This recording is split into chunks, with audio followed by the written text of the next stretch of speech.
I was watching the military channel, I want to say a few months ago, and they were talking about the advent of stealth technology. And, you know, stealth technology is really a lot of these airplanes that we built, that the United States has built, that are really invisible to radar. And they were talking about how since the beginning of time, man has tried to camouflage himself. He's tried to camouflage himself to hide from his enemies, but he's tried to camouflage himself so that he could attack his enemies, so that he could attack food or hide from, to preserve his life. And so the military is talking about how the Navy would paint battleships and with zigzagging type lines on it with different crazy color schemes. And that was so that if their enemy spotted them, they couldn't tell what direction they were going and how fast they were going. Then they started to talk about that when the military first introduced airplanes, that what the military tried to do was cover the airplanes in cellophane so that they couldn't be seen, especially if they're coming out of the sun. I thought about, like, wow, that's amazing. And they said that they're adapting this technology based on the animals that they've seen. They talked about how certain fish camouflage themselves in the dirt. I mean, in the, in the ocean, on the ocean floors, so that it can devour its prey. They talked about how some snakes hide in trees and they camouflage themselves to look like the trees, so that they can devour their prey or attack you. And then they started to talk about the chameleon, and they talked about how the chameleon can adapt to its surroundings. It can adapt to anything. It can make itself look just like its surroundings. And it does that to protect itself. And not only that, but devour its prey. And I thought about it. I said, man, maybe I need to become like the chameleon as a preacher. And some of you might be saying, what does that mean, Pastor? Maybe I need to become like the chameleon. Because watch now, if the chameleon can adapt itself to any terrain, if it can adapt itself to fit in any culture, if it can adapt itself to fit in its environment, then watch now, that means now that it will preserve its life. But not only will it preserve its life, but it will also be able to eat in life. I'm using this as a point because the Bible talks about it in the book of 1 Corinthians, how the Apostle Paul says that I become all things to all men. And he says he does this so that he may gain some alive. I become all things to all men so that I may gain people. He says to the poor, I become weak and beggarly. To the rich people, I act like them. To the Jewish people, I act like them. And I do this now so that I may gain some for Christ, so that I may gain people to Christ. And I'm looking at this situation and I'm thinking, like, I need to be just like the chameleon. There are people who are watching me today that you're unwilling to make the necessary adjustments in life in order for you to be blessed in life. There are people who are watching me today, you're unwilling to make the necessary adjustments in life so that you could have a good life. And there are people who are watching me today, you are unwilling to make the necessary adjustments in life so that you can even have a husband or even have a wife, or so you could have stability in your life. You're unwilling to make the adjustment. I was in Pasadena one time, and I'm listening to my pastor preach. And he's preaching now in this church, and he's talking about some terms I've never heard before.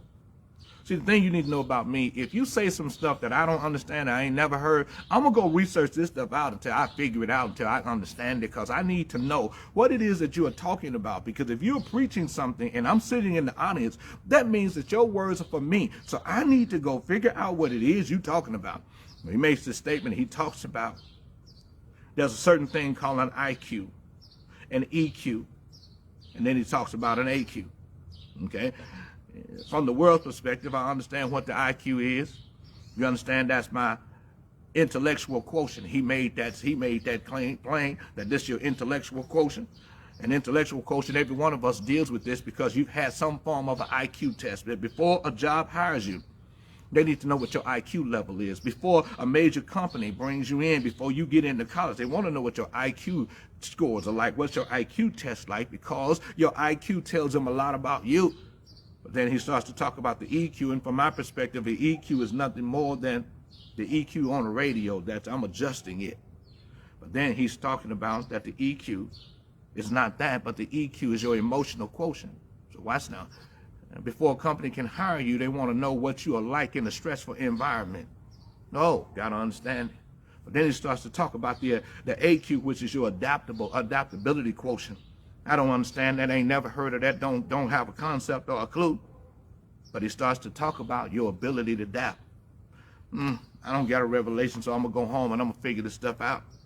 I go home and I start reading the Forbes magazine online. In the Forbes magazine is the IQ, EQ, and the AQ. Oh my God, this is what he just preached. Now I get a revelation now. Because my AQ is so important that I have to learn to adapt in all environments in order for God to bless me on the next level. I have to learn how to adapt in order for my business to grow, in order for my business to be blessed. I have to learn to adapt in order for me to be better on the next level. I have to learn how to adapt. And so now this thing is coming out of me, and I'm saying I need to be like the chameleon. I need to learn how to adapt in order for me to be blessed. There are people who are watching me today that you refuse to adapt. You refuse to alter. You refuse to change. You refuse to alter your course. You refuse to change your character. You refuse to change your demeanor. You refuse to do all of this. And the reason that you refuse to do it, it is because you have become comfortable. And when you become comfortable, that means now that I can sit back and relax. I'm enjoying this right here. I'm not looking to do anything else. I'm not looking to grow anymore. I'm not looking to be anything. So when you become comfortable, now you become non-committal. What does that mean, Pastor? I'm non-committal. I'm comfortable, but I'm non-committal. Non-committal means that I'm not committed to really anything else anymore because I'm comfortable right here. But watch now, when you are comfortable, non-committal, you also become non-compliant. In other words, I don't have to listen to this. I don't have to do this. I become comfortable. I'm comfortable. I'm non-compliant. I'm non-committal. And when you do this, now you are complacent in life. You become complacent now. This doesn't really matter. This doesn't really make any sense. I've been doing this. I've been doing this. I'm cool with this right here. And you're not even realizing that society is changing right around you. That ministry is changing around you. That businesses are changing right around you. Your children are changing right around you. And so here you are, you're trying to stay right here, not realizing now that things are shifting and changing right around you. And that is because you refuse to make a change. So we have this attitude. And this attitude says, I'm going to keep it a buck. I'm going to keep it 1,000. I'm going to keep it 1,000. I'm going to stay right here. Not realizing now that keeping a buck, keeping it 1,000, keeping it 1,000 may be keeping you from enjoying the life that you are supposed to have. And that is because you refuse to adapt. That there are older people now who watch me, they refuse to adapt. They've been writing checks since the 50s and 60s, so they're not going to change. So I'm not going to do anything with this Cash App. I'm not going to do anything with this Venmo. I'm not going to do anything with this PayPal or anything like that, because after all, folks may be stealing your information. They may steal your information. They may take it, so I'm not going to adjust. And so now you're still behind the times and everything else is growing and going. And you're still stuck like a truck in the mud because you refuse to adapt to change. Not realizing that it's just as easy to get your check as it is to get your credit card. Let me give it, I'll just lay a little bit of piece of this out here right here. We had somebody that was in our ministry that was on the music team. We paying them every week. I'm noticing that some checks ain't went through. Then I noticed they did go through, and then come down to Christmas Day. Come down to close to Christmas, and I noticed my phone is ringing, bing, bing, bing. I'm like, what is this? And it's the bank. Because the church's account are set up in such a way that when people cash check, money goes out, it alerts me so that I could be aware of. And so my wife and I and other accounting team members can keep track of what's going on. So we know what's going in the ministry and what's out of the ministry. I'm looking at these things, checks going out. But didn't we just pay this person? Did we just pay that person? I'm looking at these. Now all of a sudden now I'm looking at, I got to go research these doggone checks and come to find out now. These checks now have been put in have been photocopied, picture taken of them, because you can take a picture of your check now, put it in the bank, and at the same time, this person is depositing the check through the ATM machine. So instead now, so what they're doing is getting double whammy. They're getting the money deposited into their account, and then they're waiting now a few weeks later, and they deposit it through the ATM. Now they're stealing from us. So now I got to cut you. I got to let you go. Because of what you're doing. You're stealing from us. You better be glad I don't prosecute you. So here we are now. It's just as easy to steal a check as it is to steal your credit card. But people refuse to adapt. They refuse to change because their mindset is, I'm comfortable right here. When you become comfortable, now you are non-committed. You're non-compliant. You're in a situation where you just say, I'm relaxing and it's all over now. I'm enjoying my life. You've not realized that God is trying to bring you out of your comfortable situation and bring you in an uncomfortable situation, because there's an uncommon blessing that he's trying to get to you. I'm talking to somebody today. He's trying to remove you out of your comfortable place and bringing you to an uncomfortable place, because there's an uncommon blessing that he's trying to get to you. But there are many people who are doing this. God, I don't want that. I don't want that. I don't want that. So you refuse to adjust. You refuse to adapt. And because you refuse to adjust and you refuse to adapt, you can't get to the next phase of your life. I never forget, there was one of the young dudes in our church. I ain't gonna call his name because I ain't asked his mama for permission. And he's in the church, and I'm saying to him, man, I'm trying to get the church people to really come on and be a part. We had moved from one building to the next. I said, I'm trying to get people to really come on. That is just another 5-minute drive. If I could just get them to do that, you know, our church could be exploding and growing and going. And he said to me, Pastor, it's just a slight adjustment. Well, his words that he said to me were so profound. It's just a slight adjustment. But then I started to realize now that there are some people who are unwilling to make a slight adjustment in life. Just a slight adjustment. Just the trimming of your attitude a little bit. Just the trimming of your character a little bit.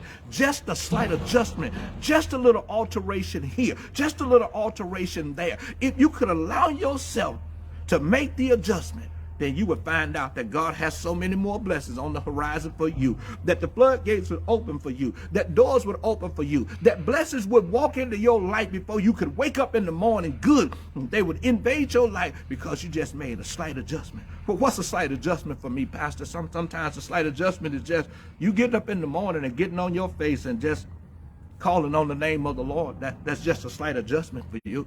Sometimes a slight adjustment is just you waking up in the morning and giving God praise. Before, you didn't do it. You're going to get this extra 15, 20, 30 minutes of sleep.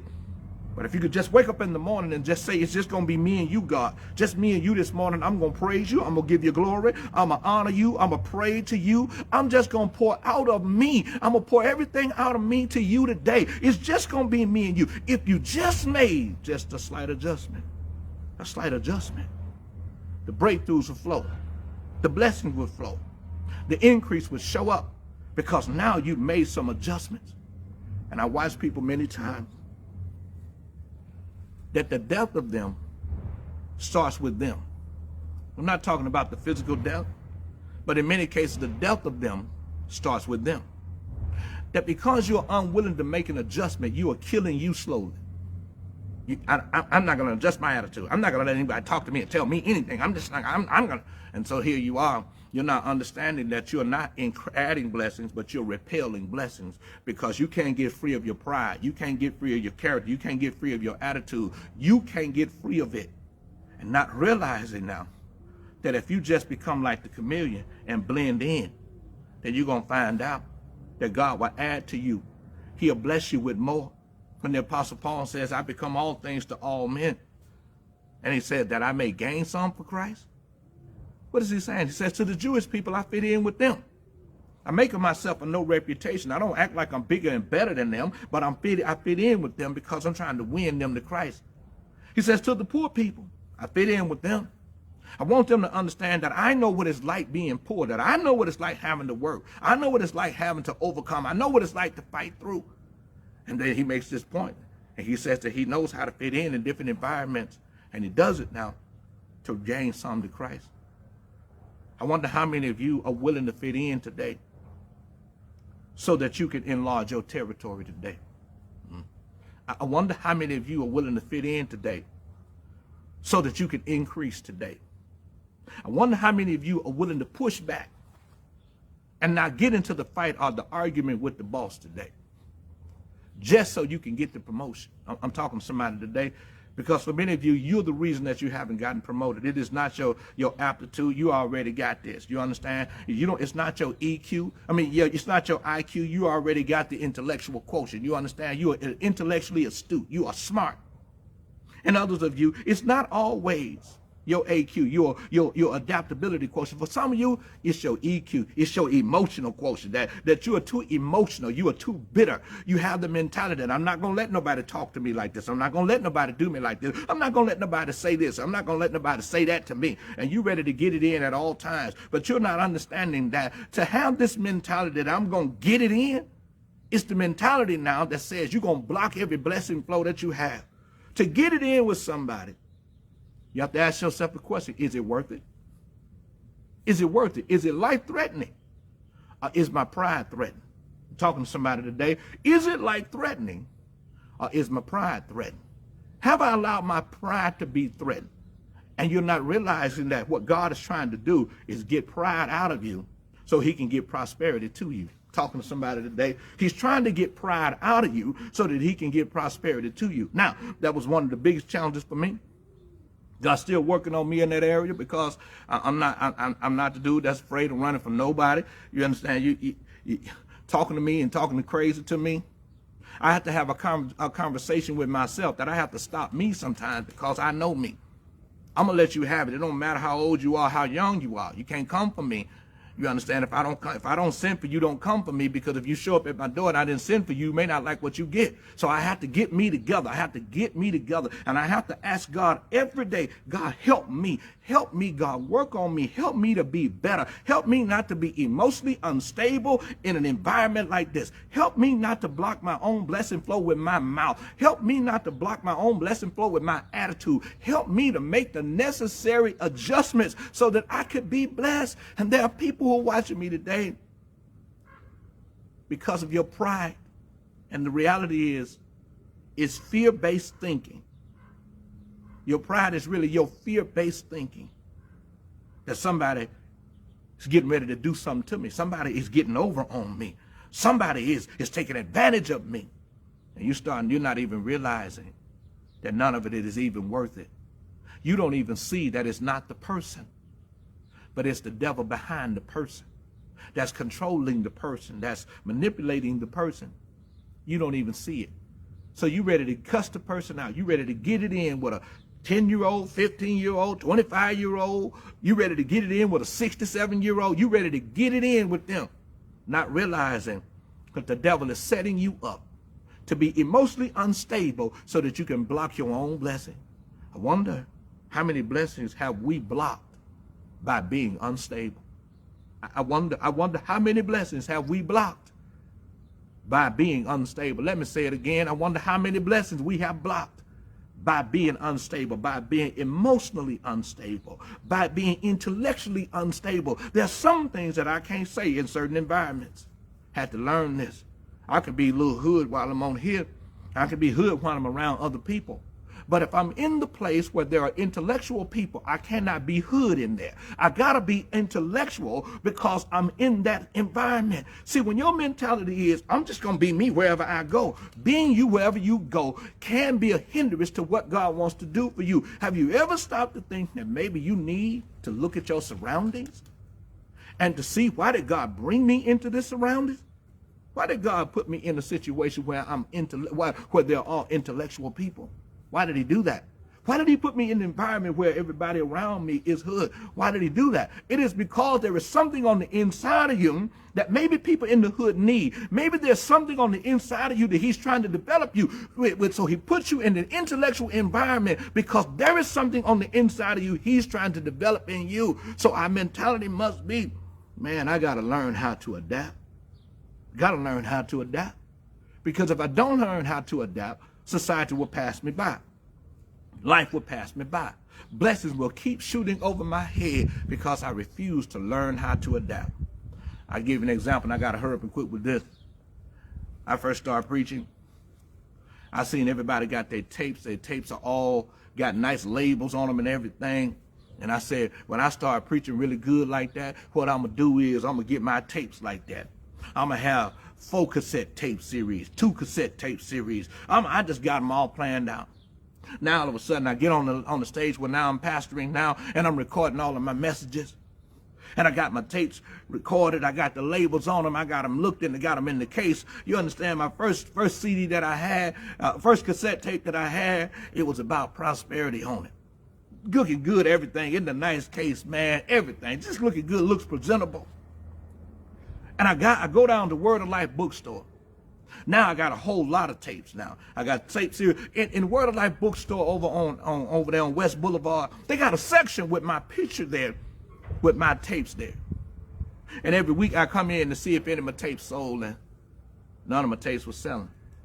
I'm trying to figure out, my stuff look good. This good quality material. People have told me it's good quality material, but why the stuff ain't selling?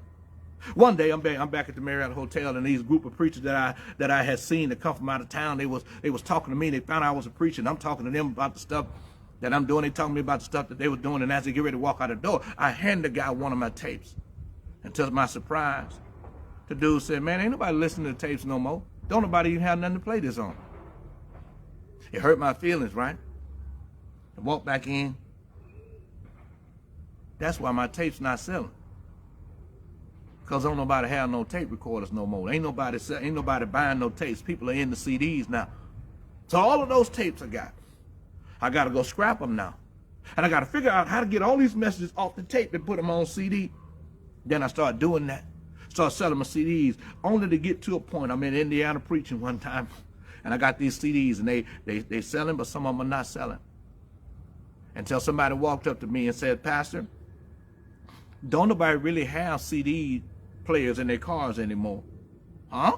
Cars don't really come with CD players in them no more, like they used to. What? I ain't thought about that. Pastor, not many laptops have places where you can put in a CD in to listen to the message. And this lady says to me, "You need to go digital." Wait a minute. Now I got a shift. See, watch now. I could have been the person who's still trying to push cassette tapes years ago and not realizing that nobody will buy them because ain't nobody else got no CD players, basically. So here I am. Got to make some adjustments.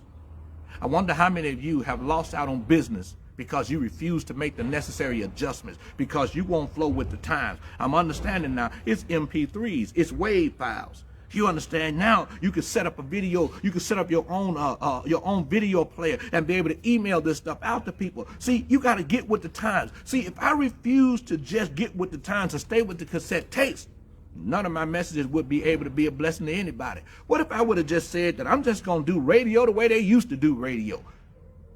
Then there's no way that you would be able to see me today. There's no way I would be able to reach you. There's no way I would be able to talk to you. There's no way that I would be able to do a podcast today, because my mindset would have been caught up in the way I used to do things. And there are people who are watching me today. You do not utilize your AQ. You don't use your adaptability quotient. You do not change. You do not alter. You do not adapt to your surroundings. And because of it, you're missing out on millions of dollars. Because of it, you're missing out on your husband because you refuse to change. There's some things that are unattractive today. Let me just say it to you.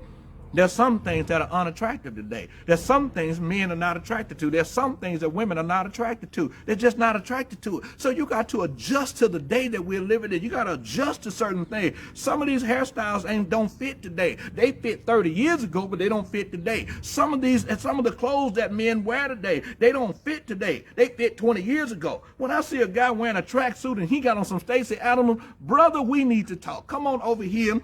Let me holler at you. Let me talk to you. There's nowhere in the world. Ain't nobody wearing no Stacey Adams with no tracksuit. Come here and let me have a conversation with you. Matter of fact, put this tracksuit up and get rid of them doggone hard shoes, them Stacey Adams shoes. Get rid of this, because if you don't make the necessary change, then you just gonna stick out like a store thumb, looking foolish, not realizing that you must adapt. I'm talking to people today. Maybe you didn't keep a relationship because of your attitude. That all she asked you to do was just stop cheating. You could have made that adjustment. Just stop cheating. You still could have had your good woman. Maybe you're in a relationship with her now, and because you couldn't make those necessary adjustments, she don't trust you. So when she sees you, even though she still loves you, she don't trust you yet. That is because you didn't learn how to adapt. All you had to do was stop it in the beginning, and you didn't adjust. Maybe you could have still been in a relationship with him if you'd have just changed your attitude. But Pastor, you don't know what I've been through. It don't matter. It don't matter. What you've been through should not be the reason that you keep losing relationships. You should make the adjustment. You can't keep blaming everything on what happened to you in the past. Adjust your attitude, adjust your character, adjust your smart mouth. That's why you don't have a man yet, because your mouth is too smart. Your attitude is too bad. And ain't no real man going to put up with your attitude, and ain't no real man going to put up with your smart mouth. It's just not going to happen. In the same way that a real woman is not going to put up with your smart mouth and your smart attitude as a man. It is not going to happen. So there's some necessary adjustment we have to make. And there are people who are refusing to make the adjustment because, after all, this is just who I am. Okay? Keep being lonely and keep lying to yourself, telling you that you don't really want nobody right now. You're not telling the truth. You want somebody in your life. The Bible said the man was not created to be alone. You want somebody in your life. I'm just happy right now, fine with myself. You're not fine by yourself. You want somebody. When you lay in the bed at night, you cuddle up on all of your pillows because it gives you the feel that somebody is in the bed with you. So stop fooling you. Stop talking crazy. Stop saying stupid things like that. Just make the necessary adjustment so that you could have what it is that God wants you to have. He never wanted you to be 57, 58, 60 years old and be lonely. He never wanted that. He never wanted you to be 40 years old and lonely. He never wanted you to have to curl up with your dog at night talking about, well, this my only boo. The dog ain't meant to be your boo. He's just meant to be a pet. He's meant to comfort you from time to time, but he's not meant, or she's not meant to give you pleasure. I'm talking to somebody today. He or she is not meant to do that. And so there are many of you are stuck in this situation because you refuse. Let me say it again. You refuse to adjust. You refuse to adapt. You refuse to change. And because you refuse, you have no one. Because your attitude, smart mouth, thinking that you know everything. I'm God's gift to a woman. Let me help the men out here today. You ain't God's gift to nobody. Let me just tell you that today there's over 7.5 billion people in the world. Let me just keep it 100. I'm going to keep it a little graphic for you. There's somebody out there that looks better than you. There's somebody out there that's more handsome than you. There's somebody else got a package that's bigger than you. So please don't think that you're all that in a bag of chips. You may just be the one for her at this moment, but there's somebody out there now who can do some stuff that you ain't been able to do. All you have to do is make a change. And there are people who are not willing to adapt to their surroundings or to their situation. All she's asking is, can you spend some time with me? Well, you know, I got to work. Well, man, don't work, don't eat. Using scripture the wrong way. All he's asking for you to do is to just talk to him in the right way. This is just who I am. I've been like this all of my life. And you're going to stay like this your entire life. And you're going to keep blaming how you grew up, not realizing that God is putting somebody good in front of you, and they're asking you to can you just tone it down? Can you turn it down some? I want you to be you, but can you turn it down some? Can you just turn it down some? You know what I'm saying? Can you stop talking to me like that? Can you realize that I am a man? Can you look at me and talk to me the right way? Can you have the right mindset when you speak to me? But this how if you can't handle it, then maybe you don't need to be with me. And then when he walks out of your life, you try to have this persona about you. I'm gone then. I'm going to be all right. And as soon as you hear the car leave, you ain't all right. Because you know that you wasn't right in the beginning. And all you had to do was make an adjustment. But pride won't let you do it. And you're not realizing that the devil uses it as a weapon against you to destroy you. I'm talking to somebody today. Become like the chameleon. Just adjust. Just adjust. Just adjust to your surroundings so you can fit in. It'll equate to a great payday. It'll equate to a great relationship. There are some things we don't have to argue about. I'll close with this part. My wife is sitting in her section one day out here in the backyard, and I'm a little upset about something. I go over there, and I'm talking about I'm on fire for real. Hey, what happened to such and such and such and such and such and such? And she's out there reading the book, and she looks up at me and she says, honey, you're not going to rob me of my peace today. And then she put her head back down and go reading her book. Now, what the heck am I supposed to do with that? If I start talking crazy, I'm going to be talking to myself. So I paused for a few seconds, and I turned and walked away, and then she says, honey, would you like for me to fix you something to eat? I didn't know what to say after that. Because the words that she said to me were not fighting words, but they were just words. You're not going to steal my peace today. I wonder how many of you would have handled that situation that way. I wonder how many of you would have got into it with somebody and your whole day could have been ruined because your mindset was, I'm going to get it in. You got to learn how to pick your battles. You got to learn how to pick your battles. Fighting your husband, fighting your wife, fighting your boyfriend, fighting your girlfriend doesn't help you. It hurts you. Winning the argument doesn't help you. You still lost the argument. Why? Because y'all still ain't on the same page. I'm talking to somebody today. It's just a slight adjustment. It's not that serious.